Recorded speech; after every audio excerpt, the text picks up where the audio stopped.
효과 빠른 부동산 핫 뉴스. 부동산을 살아가는 시청자 여러분 안녕하십니까? 부동산 핫 뉴스 시간입니다. 2월 마지막 주의 첫 번째 소식부터 만나보시죠. 정부가 경기도 수원시와 안양 일대는 물론 인근 의왕시까지 조정 대상 지역에 새롭게 포함시키면서 분양시장의 변화가 예상됩니다. 21일 부동산 업계에 따르면 국토교통부는 지난 20일 경기 남부권을 중심으로 집값이 단기 급등한 풍선 효과를 막기 위해 19번째 규제 대책을 내놓았습니다.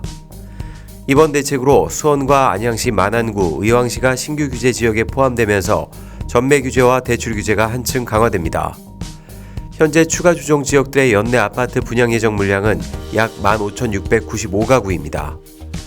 이들 지역의 가점제 비중 확대와 청약 1순위 자격 요건 강화, 전매 규제 등이 적용되면서 청약 진입 문턱은 한층 높아졌습니다. 전문가들은 정부가 수도권 조정 대상 지역의 분양권 거래를 사실상 막으면서 분양시장에도 적지 않은 영향을 끼칠 것으로 내다봤습니다.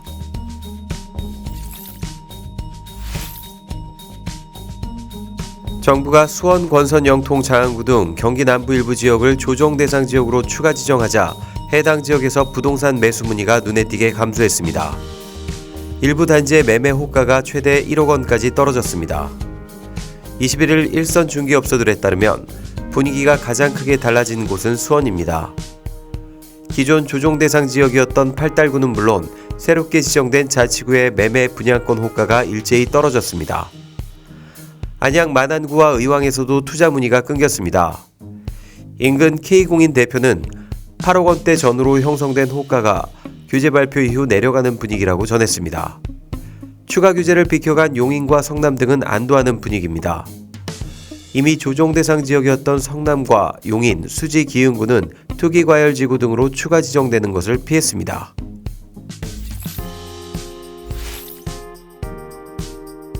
이 20대책이 나오자 온라인 커뮤니티에서는 벌써부터 다음 풍선 효과가 어디로 튈지 비상한 관심이 쏠리고 있습니다. 박병찬 리얼PS의 대표는 수도권에서 인천과 의정부가 규제 지역으로 선정되는 시점을 경고 시그널로 본다고 밝혔습니다. 상승 종료 시점을 예측하긴 어렵지만 지역적으로 수도권 서쪽 끝인 인천, 북쪽 끝인 의정부가 심리적 마지노선이라는 입장입니다.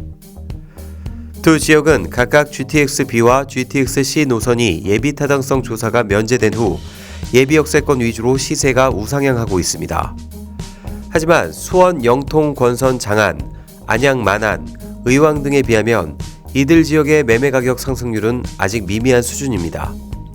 전문가들은 유동자금이 갈 곳을 터주지 않는 한 인천, 의정부는 물론 수도권 비규제 지역인 안산, 시흥, 화성, 김포, 부천 등으로 풍선 효과가 옮겨갈 수 있다고 경고했습니다. 정부가 21일 수원, 영통, 권선, 장안구와 안양, 만안, 의왕시를 대출과 세금 규제 등을 받는 조정 대상 지역으로 지정하면서 주택시장에 미칠 영향에 대해 주택 수요자들의 관심이 커지고 있습니다. 조정 대상 지역으로 지정되면 시장이 위축될 수밖에 없다는 게 일반적인 시각이지만 이미 조정 대상 지역으로 지정된 곳의 집값 흐름을 보면 이야기가 달라집니다. 집값 오름폭이 오히려 비규제 지역 평균보다 2배 이상 높고 하락기엔 낙폭이 오히려 비규제 지역보다 훨씬 작아 안정적인 모습을 보이는 것으로 나타났습니다. 한국감정원에 따르면 올 1월 전국 44개 조정 대상 지역 평균 아파트값 상승률은 0.79%로 전국 평균 아파트값 변동률 0.37%보다 2배 이상 올랐습니다. 전국 평균엔 조정 대상 지역도 포함되므로 비규제 지역 변동률만 따지면 상승폭은 훨씬 작을 것으로 보입니다. 24일 한국감정원에 따르면 집값 담합 등 부동산 거래 질서 교란 행위를 금지하는 공인중개사법 개정안이 시행됨에 따라 국토교통부로부터 위탁받은 부동산 거래 질서 교란 행위 신고센터 운영에 들어갔습니다. 온라인 커뮤니티를 통한 가격 담합 등 부동산 거래 질서 교란 행위에 대해 국민 누구나 신고가 가능합니다. 또 국민들의 원활한 신고센터 이용을 위해 교란 행위 유형 및 신고 접수 절차 등에 대한 상담 콜센터 및 전용 홈페이지도 운영합니다. 신고 접수된 담합행위는 해당 시도지사 및 등록관청에 통보해 조사 및 조치를 의뢰할 예정입니다. 이후 담합행위 등의 불법행위가 확인되면 최대 3년 이하의 징역 또는 3천만 원 이하의 벌금에 처할 수 있게 됩니다.